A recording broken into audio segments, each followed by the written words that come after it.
what you're doing is really important. The only thing I would caution, we have to sustain this. Yes, I agree. This can't be, 100%. you know how something's coming up. Unfortunately, every day there's something else that's happening that's putting our country and the people here in our welfare, actually, and our safety, all at risk.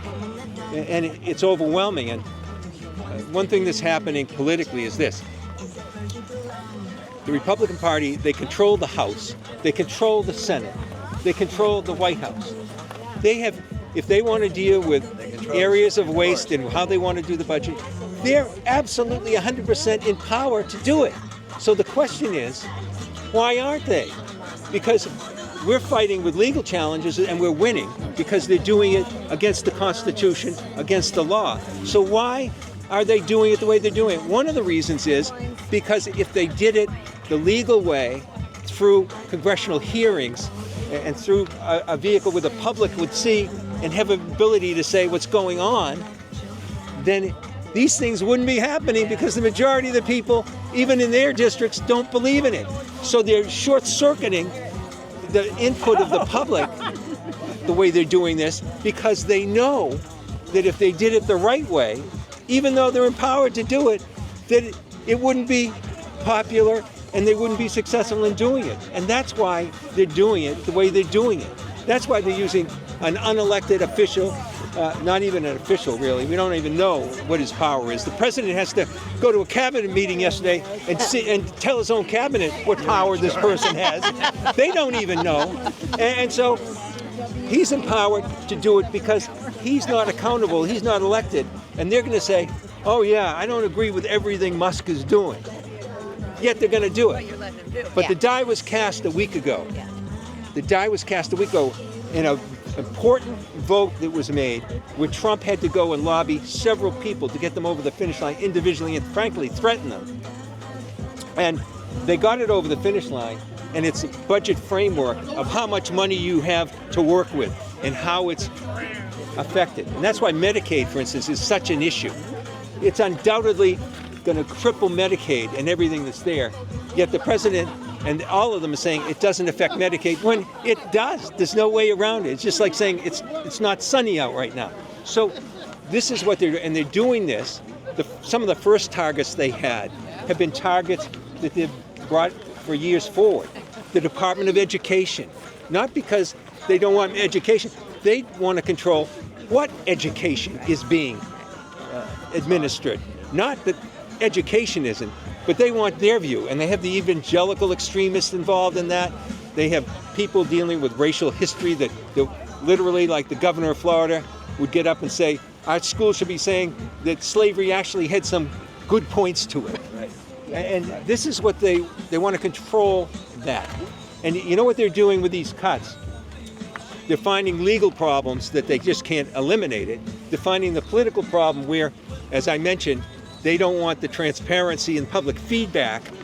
So they're doing it, if they can't change the statutes, if they can't change the agencies, what they're doing is taking away the people in government, those professionals, non-political people that go to work every day and do their work. And their objective is, if we can't eliminate the agency, let's just eliminate the people so the agency can't work anymore. And that's part of what we're talking about right here today. They're shooting at the people that work here so they can stop the work that's being done, which they can't do legally. So, and they're doing this illegally on top of it all. So this is where we're at. So being here today is so important. Well, thank you. Thank you. No. Thank you for being here. No, we're here. We're here because we're here to support the people that work here. In part, it's because all they're doing is their job. They're not out there doing anything but that. And science isn't wasteful. Science is efficient. Correct. Science brings us on the right roads so that when we're investing money, we're not wasting money. And science mitigates things. If we deal with climate change, it costs so much more to clean up, if you ever can, some of the pollution that's there otherwise, than doing it in the first place. It saves money. It's efficient. So And it brings us forward. Is anybody suggesting that instead of cutting Medicaid, they cut the subsidies to oil companies? Well, my first amendment that I ever placed 15 years ago, that I went to the House floor on, was an amendment to reduce those subsidies. At the time, it was like $4 billion a year. Well, right. And people are looking at we can't subsidize science, but we can subsidize pollution. Well, that's where people get their money from, I'm thinking, the donors. That's the key. And I hope I have a chance to kind of address that. I would love to hear you address that. Yeah. Because even though we're out here in the cold and I can't we're going to do something after this, more of a, Yeah, but visually, I mean, so that we can get it in better. Congress, in Congress. And we do it in Congress. Yeah. But the key, you really hit one of the points here, that this politicizing of science is getting things backwards. Science, and I'll repeat this, I hope, here. Science is the pursuit of facts and the truth. Yes. It's apolitical. Right. However, science isn't politicizing itself. The politics of the nature are politicizing science. Did you know in the president's address just a few days ago, it's a great example, and it was a controversial one. But they said, the president got up in front of the country and said, we are spending millions of dollars on transgendering mice. Now, the fact is this, the money there was transgenic research into curing asthma, helping cure HIV, and dealing with breast cancer. It was, but because it sounded like the other thing, he used it, and he knows better. And he's not the because only he has advisors. Even he was getting up and misleading people deliberately. There was a committee hearing just a little prior to that with one of our South Carolina Republicans who was spreading that, confusing people with transgenic and transgender. I mean, this is so basic. Yet the country stood up here and heard at the State of the Union how this is being politicized and factually incorrect in doing it. So this is the type of thing that's happening. And science isn't the enemy. Science is our friend. Science is our progress. It's to help the water we drink, make sure it's clean, the air we breathe, to make sure that's clean, to make sure the food we have is safe and in supply. That is what puts us all together and unites us. Science isn't a divider. Science is a unifier. All right. Love it. Thank you. It's going to be my speech, I too. love it. Thank you. All right, thanks. Well, thank you very much. Delighted to see so many enthusiastic faces here. We have a lot to talk about. As many of you know, the Woods Hole hosts no fewer than 6 science-centered institutions. For those of you not familiar with all of them, I will mention them in approximate order of the size of their year-round staffs. There's the Woods Hole Oceanographic Institution. There is the NOAA Northeast Fisheries Science Center, MBL, the Woodwell Climate Research Center, the USGS Coastal and Marine Science Center, and the Sea Education Association. The year-round staffs of these 6 total about 2,000 people, with 500 plus more in the summer as researchers and interns. The annual budget of the 6 totals over $500 million. And it turns out that the government's share of that is more than 3/4. The government share of science budgets is about 100% for the NOAA and USGS centers. It's about 80% at WHOI. It's 15% at the Woodwell Climate Research Center. And that work, those funds, support ranges across ocean and atmospheric science, terrestrial, marine, and freshwater ecology, environmental toxicology, marine fishery science, and the causes and consequences of global climate change. The venues for the work range from tropical forests to Cape Cod ponds and estuaries to Arctic tundra, and from the continental shelves to the deep ocean trenches. And the observation platforms for this work range from autonomous submersibles and the Neil Armstrong research vessel of Hui to kayaks and flux towers to Earth orbiting satellites. The discoveries flowing from that work have greatly expanded understanding how the Earth works as a biogeophysical system, how that system delivers environmental goods and services that society can't do without, how those goods and services are being undermined by the impacts of pollution, habitat destruction, overfishing, and global climate change, and what societies can do to reduce those harms through actions at every level, from individuals to town meetings to global partnerships. But today, this flow of benefits is at risk. Yes, the jobs and dollars in our community, but also the advance of science and its applications to well-being, sustainable well-being everywhere. The risk, of course, as everyone here knows, is coming from the Trump administration's meat axe cuts to the budgets of the federal agencies, that support 3/4 of the science that we do in Woods Hole. Big cuts in staffing and funding have already hit the main federal agencies that fund our science here: the National Science Foundation, NOAA, NASA, the USGS, and EPA. And Trump and Musk have boasted that even larger changes are coming. Thank you, Mark. Thank you, John. Thanks to all of you for being here today in this remarkable showing of support and solidarity.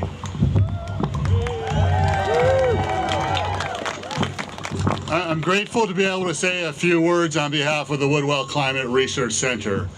As our name suggests, our focus is on climate change, the underlying science, and the pathways to solutions. Clearly, these are challenging days for science right now, particularly for climate science. The challenges are being felt acutely in Woods Hole as they are being felt around the country. Indeed, the impacts are also rippling across the planet. I received an email yesterday from a colleague in France expressing alarm at what he had been reading about, but also expressing solidarity with scientists in the United States. He asked if I had heard of Stand Up for Science, saying that he was attending a rally in France today. We are not alone. He went on to say that his employer, CNRS, the National Center for Scientific Research in France, was exploring ways that they might be able to host outstanding scientists who are being let go by the U.S. government. Again, we are not alone. I'll admit that these are difficult days, and I find myself at the end of many of these days now being tired and sometimes a bit beaten down. But I wake up each morning energized, motivated, and fired up to do everything I can for this cause of science. And while some of the battles may be lost, I'm absolutely convinced that in the end, the cause of science and of truth will prevail. And that the Woods Hole scientific community, and indeed the Woods Hole community as a whole, can and will and must play a pivotal role in achieving that outcome. We have work to do. Let's go.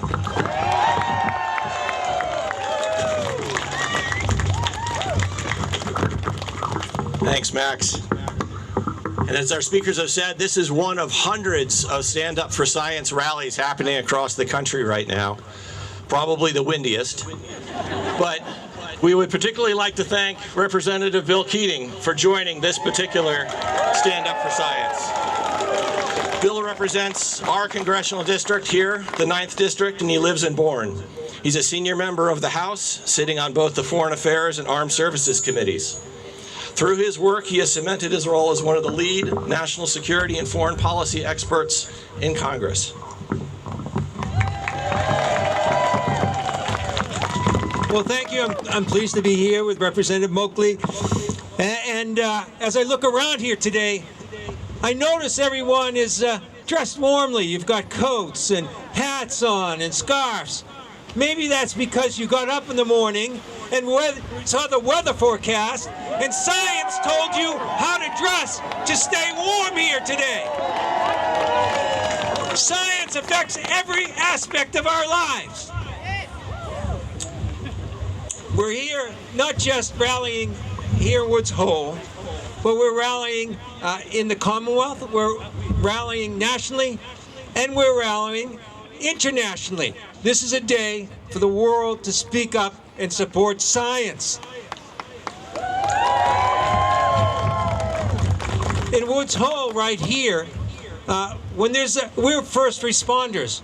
When there's a disaster environmentally, like the BP oil spill, who do they call on for the first responders? Right here in Woods Hole, coming to the task, and it's the people that are here that are responsible for the cleanup and protection of our environment, the people.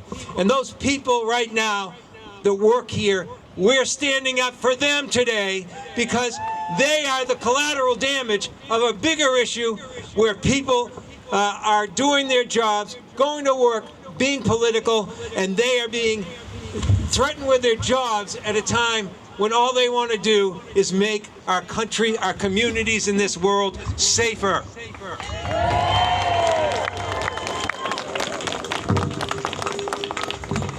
You know, there's a national effort, and there's an effort here that we really want to clarify if we do nothing else. At its core today, this is not a political rally, because science at its core is a search for the facts and the search for the truth. It is apolitical. Science is apolitical. However, science isn't invading our politics and culture, but our politics is invading science right now. And why are they doing that? They're doing that because the facts and the truth that science reveals can become inconvenient. It can get in the way. It can get in the way of certain corporations to fund fossil fuels that are threats to our environment because it might affect their bottom line. But the bottom line is they are doing this because whether it's corporate greed, whether it's their shareholders that they say they have to do, they view science as the enemy, and they have invaded our political culture with dark money, with secret PACs, super PACs that affect the political culture.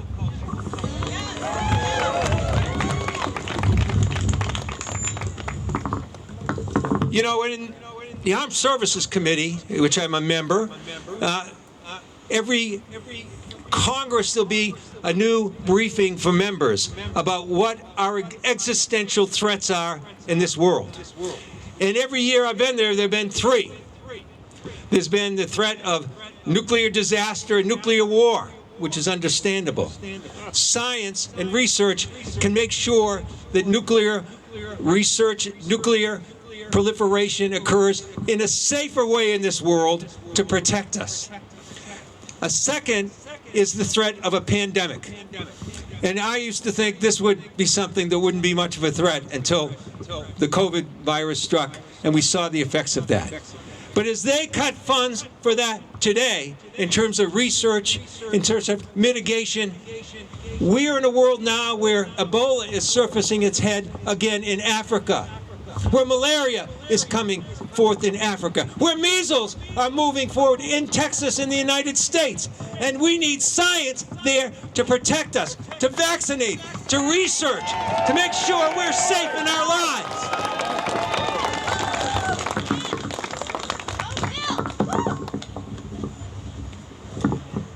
You know, politics and politicians are using and distorting the truth. I can only think back just a few days for a really clear example of that. At the State of the Union speech that some of you might have heard with President Trump, he was inflating people's emotions, dividing us, and providing misinformation when he started talking about monies put to transgendering mice. Do you remember him saying that? And I think most of us know here that money was scientific money for transgenic research. Research that would cure asthma. Research that would help cure HIV. Research that would work to reduce breast cancer. That's what he was talking about. That's what it was, reality was, but politics distorted it to whip up an emotion against science and against our government. You see, what's happening right now with our government, we are the target. Our Constitution is the target. Our laws and statutes are the target, and they are being circumvented. They are being run over, and in the process, science is a collateral damage that's occurring. It's intended as a target, but it's much safer when it can be done in an illegal manner. I'll tell you right now, the Republicans control the White House, the Senate, and the House. There is no way they can't do anything they want to weed out any fraud, waste, and abuse. They have that power. It's unbridled. They choose not to. They circumvent that because that might result in having people have a say on just what's being cut. You're being shut out of the government process right now, and that's why we're here rallying, because they're not allowing people that are representing you, people that represent this country in the House and the Senate, they're not letting them in. They're shutting you out, and we are not going to be shut out. We are going to stand up and make sure that we defend our educational system, our rule of law, and our science. Science is not a divider. It is a unifier, because in the last analysis, we all want to have clean water to drink. We all want to have clean air to breathe. We all want food that is safety and in supply. It's the great unifier. It brings us together. And we are not going to allow it to be disintegrated for political, selfish reasons that obviate the basic core and fundamentals of our democracy. So let's continue. Let's sustain this, and let's move forward. Our lives and our children and our grandchildren's lives are in the balance. Thank you so much.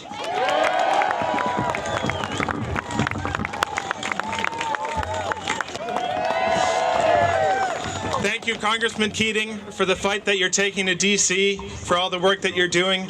I'm going to offer a little bit of a different perspective. For those of you who are scientists in the crowd, I know there's a lot of you, here's a control group for you. What we do in Massachusetts, we stand up for science. In Massachusetts, we uplift our experts. We uplift our scientists. We uplift our engineers.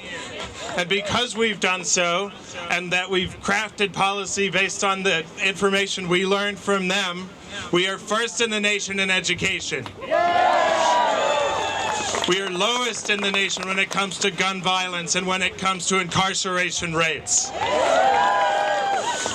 But because we follow the lead of our scientists and our engineers, we know that we can always do better. We in Massachusetts, we love our scientists and we love our engineers. And we love them because you ask questions. We love them because you are critical thinkers. We love them because you're inherently collaborative.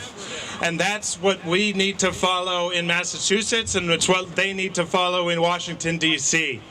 There's a statue over there of Rachel Carson, who did work right here in Woods Hole. Rachel Carson said in Silent Spring that nothing in nature exists alone, and none of us exist alone here in the scientific community in Woods Hole.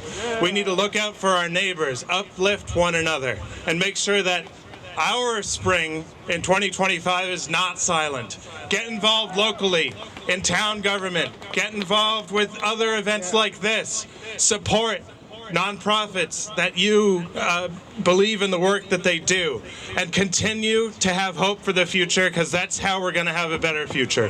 Thank you so much for all that you do.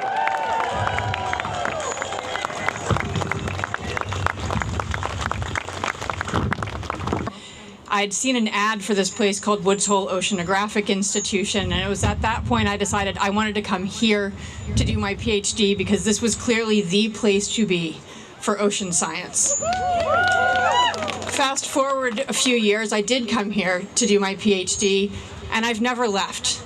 As all of you know, this is an incredibly unique and special place, right? This town, Falmouth, town of about 40,000. Well, let's think about what science does in our town of Falmouth and how that radiates out. This place is kind of a microcosm of what science could be and do for our whole society. Our largest science institution here in Woods Hole single-handedly employs over 1,000 people.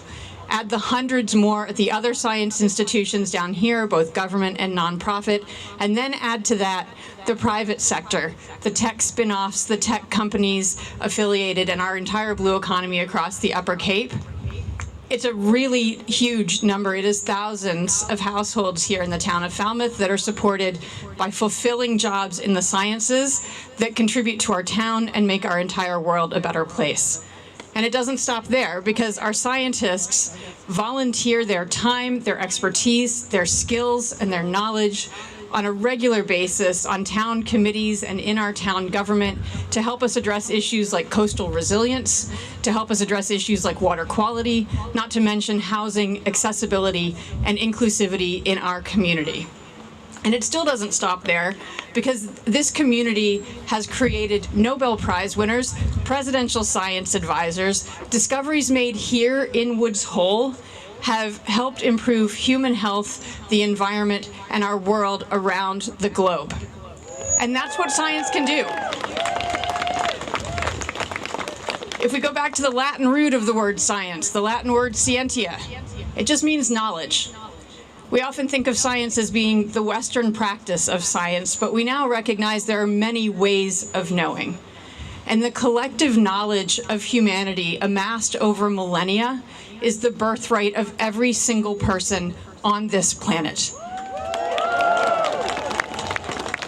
And not only the knowledge that is generated, but it is every person's right to be part of the process of expanding our understanding of our world and putting it into action. Now, science, Western science in particular, hasn't always lived up to that ideal.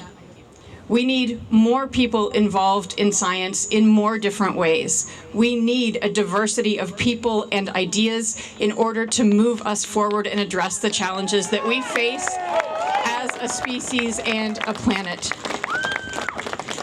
But what science does is constant incremental growth and learning.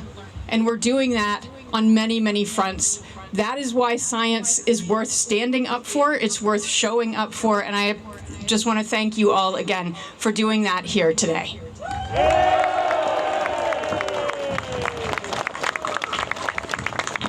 Thank you, Heather.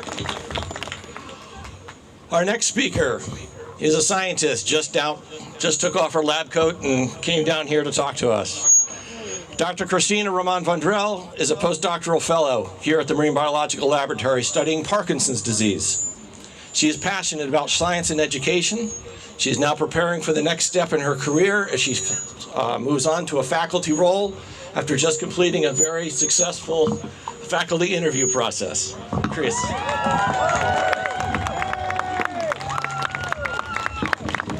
Everybody, thank you for being here. Like David said, I'm a postdoctoral researcher here at the MBL, and in addition, I just want to share with you guys that in addition to doing research on climate, there's also biomedical research that's being done here. And so part of my research is to study neurodegenerative diseases like Parkinson's, and our work is very crucial, not just for understanding our bodies and our environment, but for developing real solutions that improve lives. Science is a way for asking questions, seeking answers, and sharing that knowledge that belongs to everyone. I fell in love with science out of curiosity, wanting to understand how the brain works, how molecular changes shape behavior, memory, and disease. But just as important as discovery is making sure that knowledge reaches beyond the lab. That's why I'm passionate about sharing science with the students and the broader community. Science doesn't just happen behind closed doors, it belongs to all of us, and it thrives when we support it together. Right now, many young scientists are facing uncertainty about their future, our future. Support for research, education, and training allows us to keep asking bold questions and making discoveries. But the truth is that science isn't just for scientists. Science shapes our medicine, technology, and understanding of the world. It affects everyone. That's why it's so meaningful to see all of you here today, scientists, educators, students, and the community members standing together, because science moves forward when we all stand up for it. Science is about discovery and knowledge that benefits everyone. Right now, it needs all of us, our voices, advocacy, and support. When we stand up for science, we stand up for education, innovation, and for a future where research continues to improve lives. You know, while I was interviewing for the faculty position, someone asked me if I was sure that this is what I wanted to do, join academia. And well, my answer is just simple, is yes, right? Because I will always stand for and in support of science. Thank you, everybody.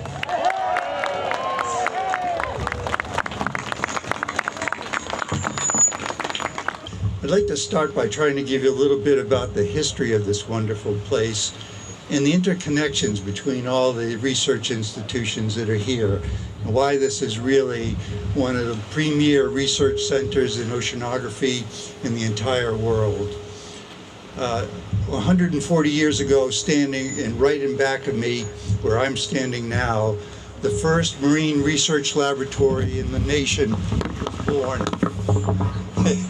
It was born in 1885, and its roots come from before that in 1871 with the creation of the U.S. Commission on Fish and Fisheries. Spencer Fullerton Baird, a name you'll know from street signs if nothing else around here, really was put in charge of implementing a comprehensive research strategy to understand the forces that are affecting our fisheries, our first industry in the entire nation, now worth over $300 billion. But the establishment of this laboratory also had important implications for what was to follow with the other research institutions.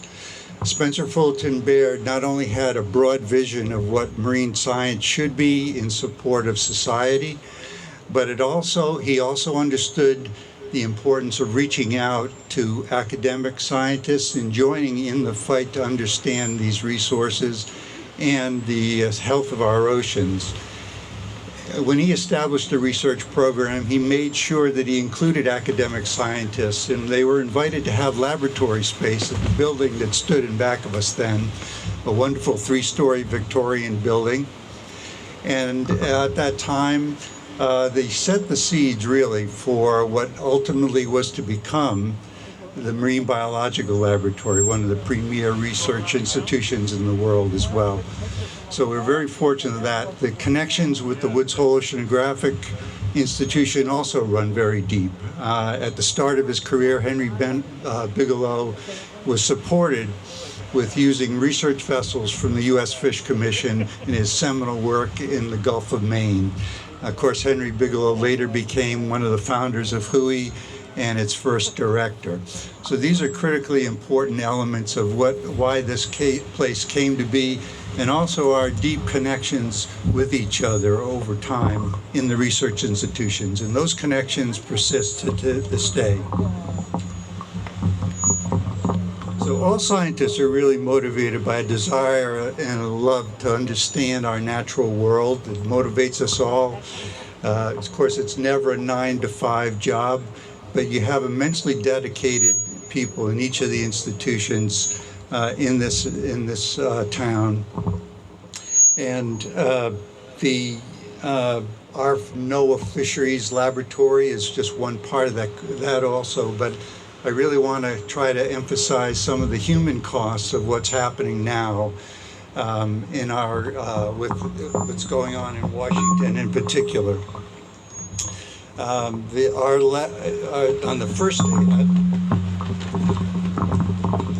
their first day of work, all federal employees take an oath to support the Constitution of the United States against all enemies, foreign and domestic.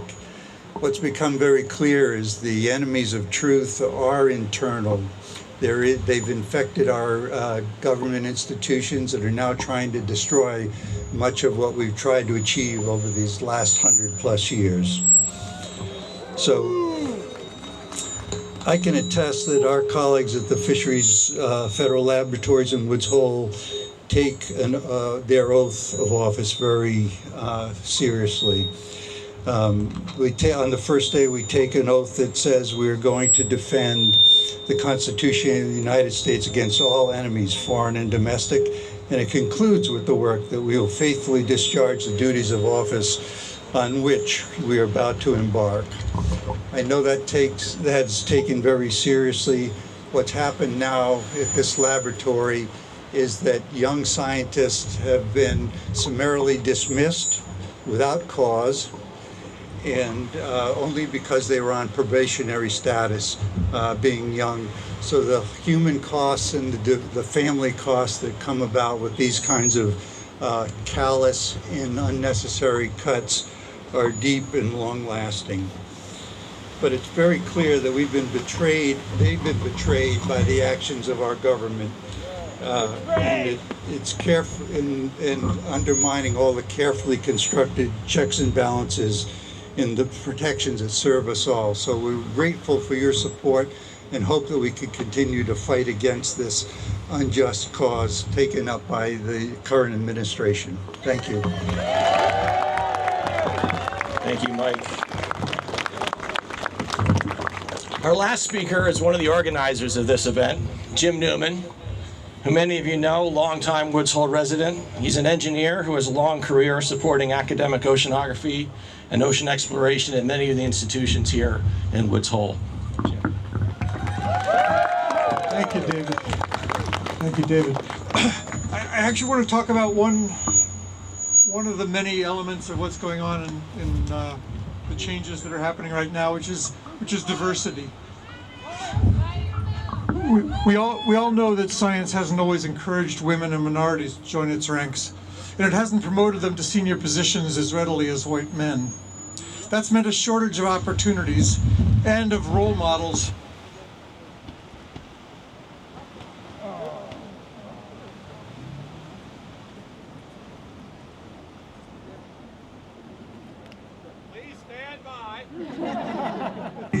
Oh, the engineer screwed up.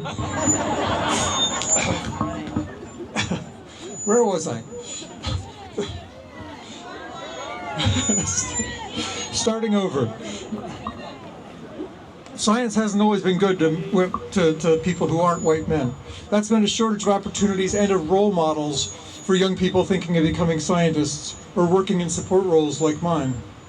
This issue has been addressed to some extent by diversity initiatives at all levels. But those initiatives and the values that underlie them are under attack today. Here at Woods Hole, the Partnership in Education program, known as PEP, has been a bright light. PEP is a collaboration between all the science institutions in Woods Hole. For the last 15 summers, PEP has brought college students from underrepresented groups, mostly people of color, to Woods Hole to immerse themselves in this amazing community. But because of the changes in Washington, the PEP program has just been canceled. This is a tragedy on many levels, not just for the students that won't come to Woods Hole this summer, but for the students of future generations who are less likely to choose to pursue a career in science because few of the role models are people of color. It's also a tragedy for the scientists who should be their mentors and to our community that won't benefit from their presence. We need to promote diversity as a positive good. We need to reject the notion that paying attention to someone's ethnicity or race is somehow in itself a form of impermissible discrimination. Reverse discrimination against the folks that look like me. People who've had the advantages for generations. And we need to restore the PEP program if we possibly can, and to promote more programs like it. And we need to support DEI everywhere. Thank you.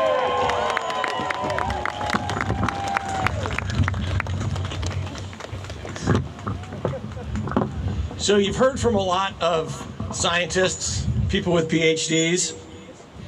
When we talk about the scientific achievements of Woods Hole, we're not just talking about them.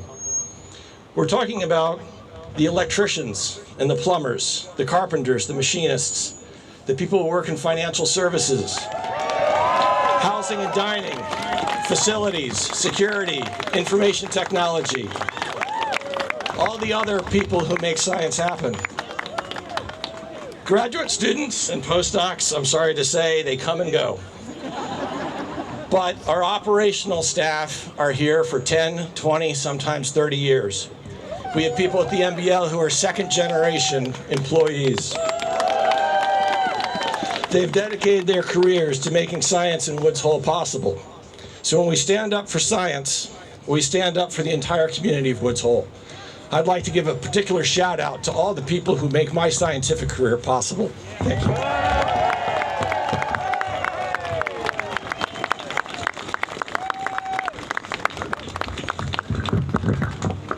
So that's our regular program. Thank you for coming. Stand up for science.